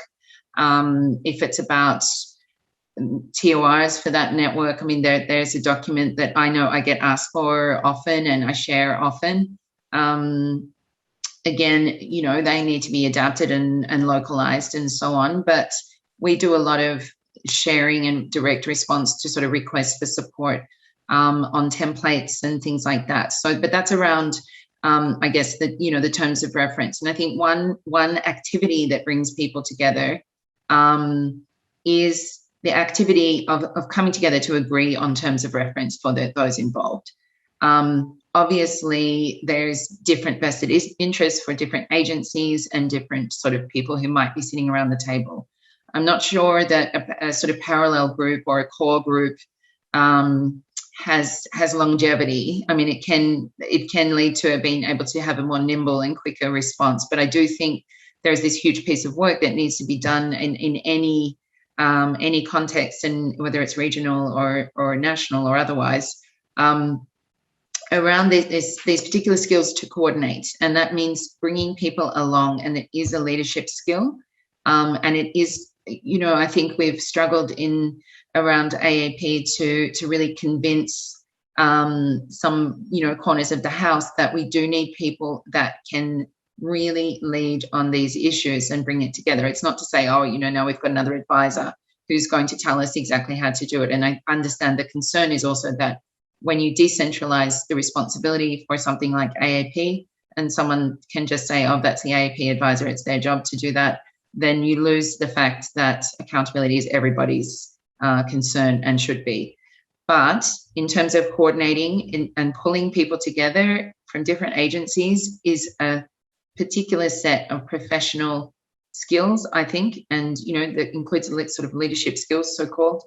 And I think this goes back to what we were talking about earlier, that we really need to foster those skills, identify that capacity in any context, work very hard to bring that out and bring people together in terms of collective accountability. And of course, that needs to be underpinned by, training and competency and standards in how we try to do that. There's no sort of one size fits all, but it is, definitely about also creating an enabling environment where we do foster those skills amongst people that are there and who do want to work together. And there's no sort of magic solution to the situation you described, because I think it's very common that, agencies have different agendas and the donors put different mandates upon them, and they all report to different donors, or sometimes the same ones. But I think there's, that piece as well around working with donors, advocating to donors to enable more collective accountability as well. So I'll leave it there, Manisha. Super, thank you very much, Rachel. And I think that point about those skill sets that are not necessarily those technical ones that you can see on paper around coordination and bringing people together are often not the ones that organizations will recruit around. So I think that's also really important, is how do we make sure that we are recruiting for those soft skills, quote unquote, that you don't necessarily see on a piece of paper all the time, as to can they bring people together and take that leadership in a way that ensures people feel included and are there, and that their views are taken seriously moving forward. I'm going to pull up the Menti to see sort of what are some of the examples that you have from the audience in terms of recommendations.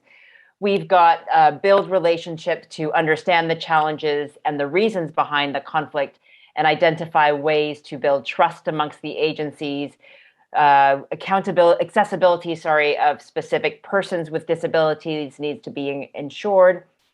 Institutional support of organizations of persons with disabilities, I'm guessing, in humanitarian situations is another one that's being recommended. And regional coordination could serve as a platform hub where countries share their best practices and document good practice and challenges to disseminate to countries to serve as inspiration to act on gaps and sustain good practice. So great recommendations from those of you in the audience. So really thank you very much for that. And we're still on that theme of the joint mechanisms, which came out already when we were on example 3. I'm going to move us to example 5 since we've only got 15 minutes left. And looking here at joint mechanisms, and again, would love to hear everyone's ideas around what would be some of your recommendation to the answer on this question. And the example here is, in Mauritius, we are setting up disaster risk finance systems for a network of agencies. I'm trying to find relevant guidance on how best to ensure joint accountability and inclusion in such a network.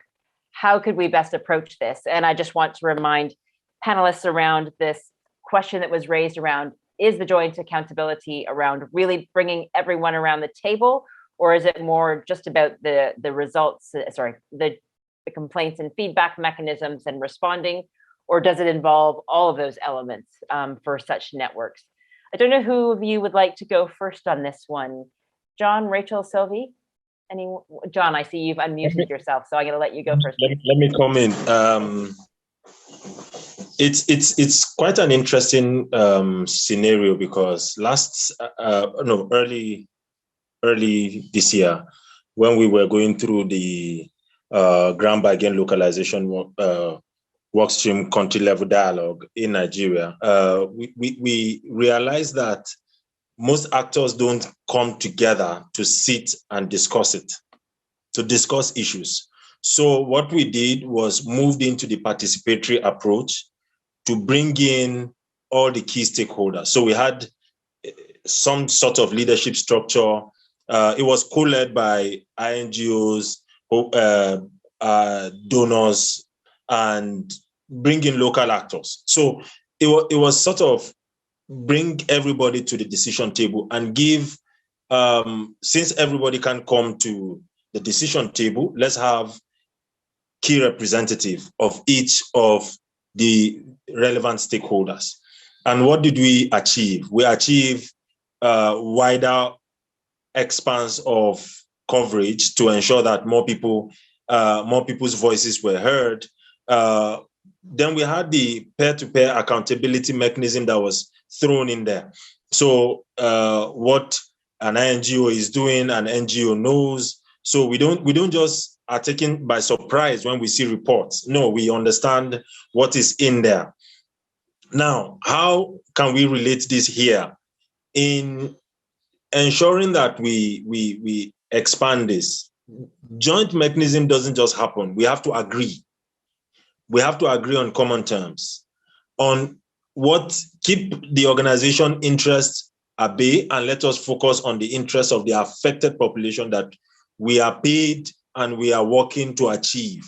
If we don't do that, we'll keep going around this circle of trying to build the interests of our organization, protect the interests of our organization. How about we co-lead, have it co-led, have it co-facilitated, have it co-hosted by the relevant agencies? Maybe the NGOs, the local population, the affected people, have a table where all of them have equal representation on the decision table. That is one. Then two, when it comes to reporting, who sees the report? Who sees the draft report? Who sees the final report before it is published? We need to agree on what is being published and what is not. The affected population need to know you are talking about them. And how do we provide confidentiality in all of this? We need to put that in perspective, put that on the paper and agree before we continue working together. Because don't forget, the issues we are dealing with are sensitive. Affected population, their data is sensitive.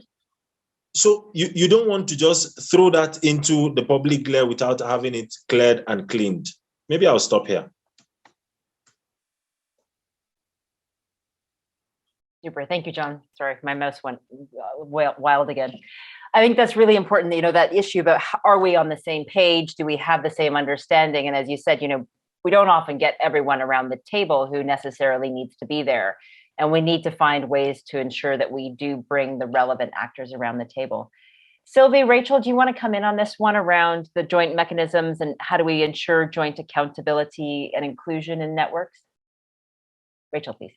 Yeah, thanks, Manisha. And I think it's, it's a really good point. And I, managed to read it a couple of times before it went up the list, Rick. But I think that absolutely, I think joint mechanisms do need to be handling the whole gamut of AAP, not just focused on complaints and feedback, and also the dependence on needs assessments or complaints and feedback means that we risk that becoming a tick box exercise where, we say, well, we did, and we know that this is unfortunately sometimes how AAP is reported.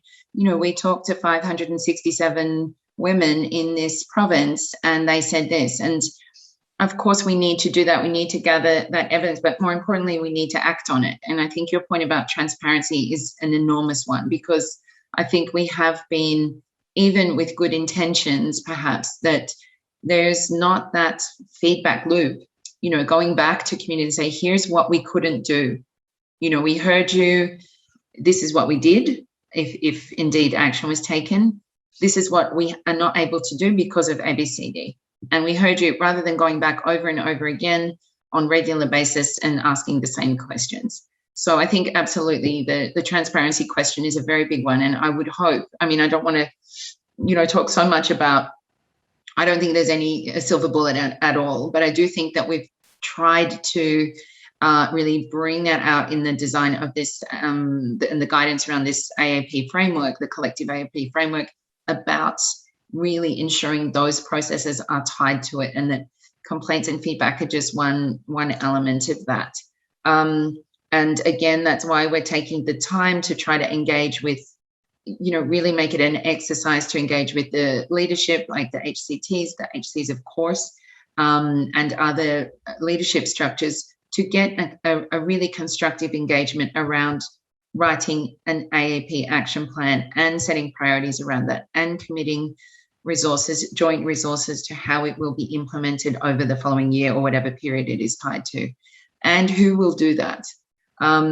So these are big exercises, but this is really getting to the heart of, the whole question around accountability. Not just are we listening, and not just did we record and bring data and evidence of what people are telling us. Yes, of course we need to do that, but we need to act upon that. And that's I think the real key around accountability. That's, and then of course then we open up the question around all the barriers to that. And that's also what we need to tackle.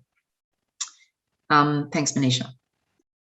Super, thank you. And I think that point often, it's great that we can produce lots of data, but if we're, as you said, not going back and telling people what we've done with it, it will continue to be a complaint. And we need to be clear why we couldn't do something with it as well. And then also try and see, are there others who might be able to do something, or are there other funds that need to be raised, or different things that we can do? But it does need to be that continuous process of getting feedback, acting on it, and then providing feedback back. Sylvie, did you want to come in on this one around joint mechanisms and accountability and inclusion? Maybe just to end on as a prolongation to Rachel's comment, and I think it's we also have a future with verification mechanisms. It's very, very useful and helpful to go through self-assessments. We have guidance, we have tools, we have help from the CHS Alliance on this. We have external audits and certification with HCI. The others two ways to verify where we are at, build an improvement plan, and embed this into wider strategies and look forward the impact. No, it's the outcome mapping story.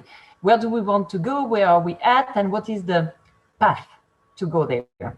What do we have in terms of resources? And then how do we deal with donors, advocate, etc. So that might be also a note to add here. We have other type of tools and approaches that can be very, very supportive. Over. Super, Sylvie, thank you for that. And I think it's important also, we talked about learning, and I think self-assessments are a really important tool for an organization to learn where it has gaps, where it needs to improve.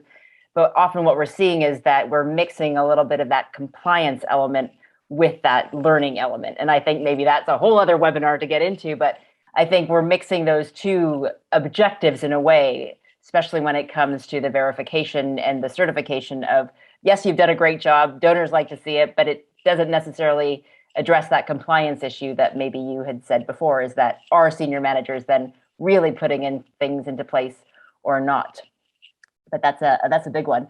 I'm going to come back to all of you for a final word before I do a summary, but just there's one more question in the, oh, sorry, no, there's two chats, sorry, two, oh, there's three, sorry, I was not scrolling down enough. I've got 3 more questions, and wondering if you can do that in your wrap up as well, because we've only got 5 minutes. Have you ever been confronted with false or opportunistic feedback? Any suggestions on how to respond or prevent it? And how would it be managed in a joint mechanism? And then we've got a couple of anonymous questions. One, the issue of PSEA and AAP becomes serious everywhere in the world with the help of globalization and cultural factors. What is our critical concern towards such issues in the context of human rights? And how can we ensure that the reports made from community feedback are relayed to the government as primary duty bearers? So linked to that human rights element. Who would like to go first? And also just any kind of final thoughts around this issue about applying guidance on accountability and inclusion. Otherwise, I'll pick one of you. Rachel, can I go with you since you started, please? Since I smiled at you. That too. Thanks, first. I would just go back to the point. Okay, so about opportunistic, or I mean, feedback has to be taken at face value. If it's, of course, we all come with we're not objective, but the process should try to support an objective response to that. And if it's investigated and it's found to be something that is not considered worthy, then a process really needs to support that. But I think it's important not to come in and say, oh, this person's just being opportunistic, unless, I really don't think there's a one size fits all answer to that. But just that would be my my immediate response would just be about, really taking it at face value. And it goes back to having systems and resources in place to handle and manage feedback.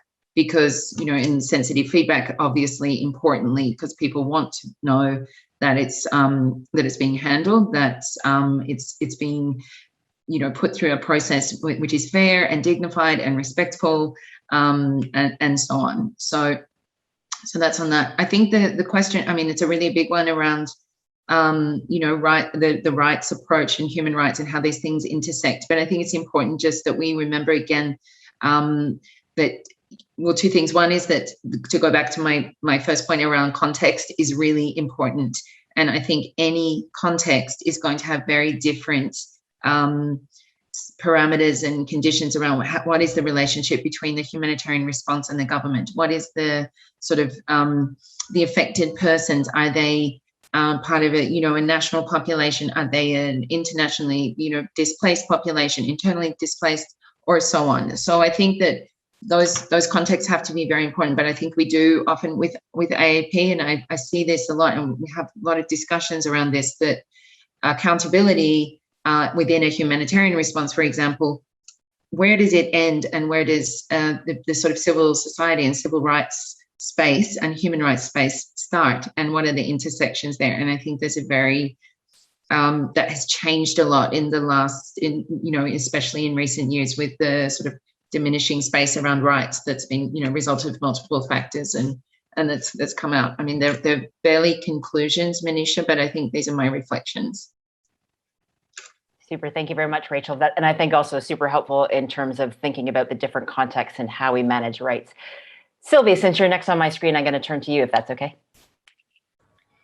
So what do you want, Manisha? Final words? Yes, please. And if you have any further thoughts around the rights or the opportunistic false feedback, although Rachel answered that quite well. On this, I do not have anything to add. Okay. So final words then, please. Final words. No, just to say, back to the title of this session, applying guidance on accountability and inclusion, I'd say we have enough. We have enough tools and guidance. We have more than enough. So let's use that. But what does that mean? We need to, again, listen to people and be open to innovation. From those guidance and tools, let's be open to contextualize in an innovative manner. This is one thing I'd like to say. Second thing is adopt a do no harm approach. Lens. Cross-check that you're not going to do further harm by using wrongly some of the tools or applying wrongly. Third point, I would say, use common sense and be simple. Just be simple. Start with very basic things that work. And this is leading me into the fourth one: test, verify, cross-check at all levels that your mechanism is working. So it seems really, really basic, but it's hardly done. And fifth, well, ask for people satisfaction. So back to AAP principles. What do people think?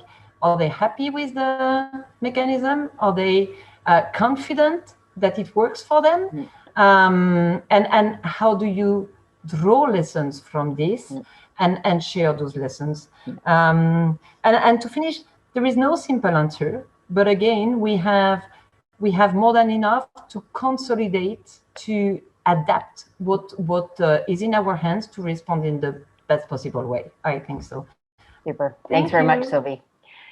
Great wrap-up points as well. John, I'm going to turn over to you for a minute wrap-up as well, please. And I apologize, we're a little bit over time, but I'll be quick in the summary. But we do have an evaluation as well, which while John, you're talking, I'm going to ask PHAP colleagues to put our evaluation into the chat so you can fill that in as well. John, please.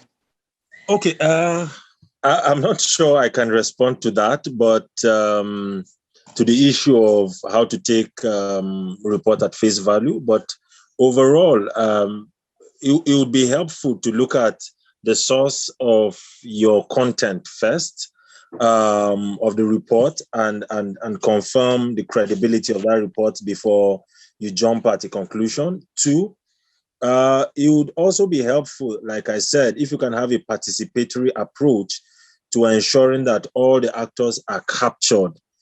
It would really help translate guidance to action. We need it. Is that missing link a lot of the times that we have, because we have enough guidance, we have enough notes, we have enough documents to work with. We just need to translate that into action. And how do we do that?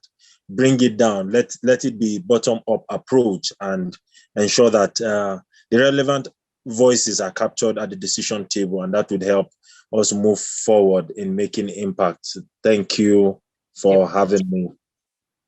Thank you so much, John. And a huge thanks to all of our panelists. I think it's been an incredibly rich discussion with lots of really practical examples and great takeaways, I think, for those in the audience. But huge thanks also to those of you in the audience for your excellent examples and the different ideas and recommendations that you had. Just to really do a quick summary, we have lots of tools and guidance. It's how you use them and contextualize them. And I think what's really important is not just using them as a tool, as a checkbox, but making sure that we are putting people at the center and figuring out what is it that people want and need, making sure that we involve them, that we ask them what their best ways to provide feedback are, and make sure that we're constantly giving our feedback back when we address any feedback or complaints.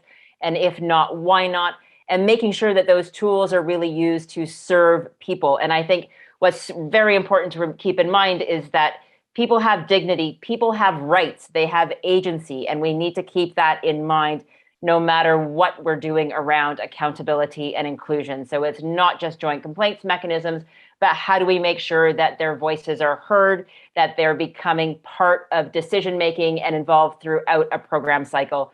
So from needs assessments to recovery to prevention, and hopefully not all around again, but constantly engaging them. We also made sure that we need to really make sure that we've got the right services in place, so that if there are sensitive complaints or challenges of GBV or SCA, that we know how to get people the right services that they need and that they are protected. We need to make sure that we use things in ways that are simple, that we're explaining concepts like PSEA in local languages that people understand, and that we're making sure our tools are not too technical. We need to be thinking also about how we combine training with learning, looking at individuals and institutions, bringing that in along with organizational change as well, so that we're not just repeating the same trainings decade after decade without having any results from that.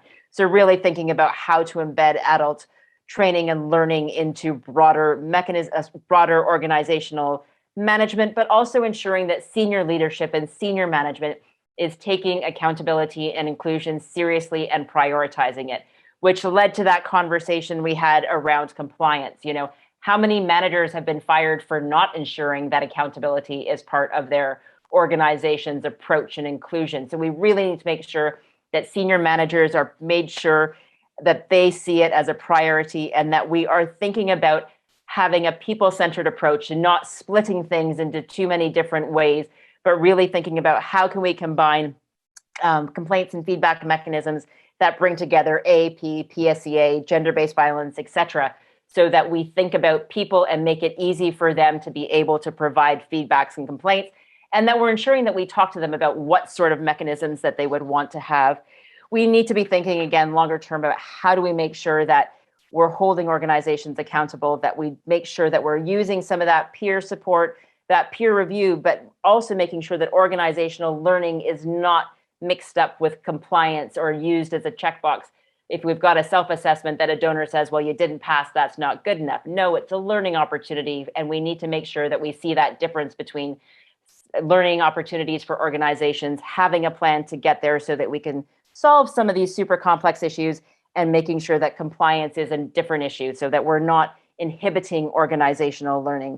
We also talked really about, at the country level, having leadership and commitment to accountability, but also considering what we can do at a regional level so that we've got that cross commitment across countries.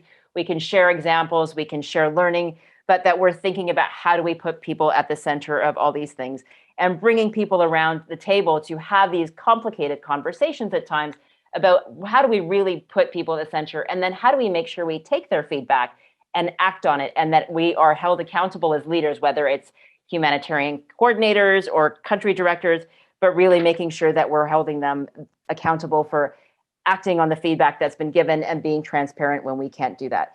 So really rich conversation. Huge thanks again to the panelists. Thank you to PHAP and IASC Results Group too for bringing this conversation to us. As I mentioned at the beginning, this is a 4-part webinar, and we've got 2 more coming up. The next one is going to be on November 2nd on accountability and inclusion in the COVID-19 response, lessons for the future. And there's the details on the screen, and there's a link. I will encourage you also to please take a couple of minutes to fill in the evaluation, because I think it's really helpful for us for the next one. And we will look forward to seeing you on November 2nd. Thanks again for all those excellent questions, and apologies for going over, but you had some excellent conversations and questions and examples, so didn't want to lose any of that. Thanks again to presenters. Huge thanks to our captioner and to PHAP and the IASC Results Group. I wish you all a very good rest of your day or evening. Thank you all.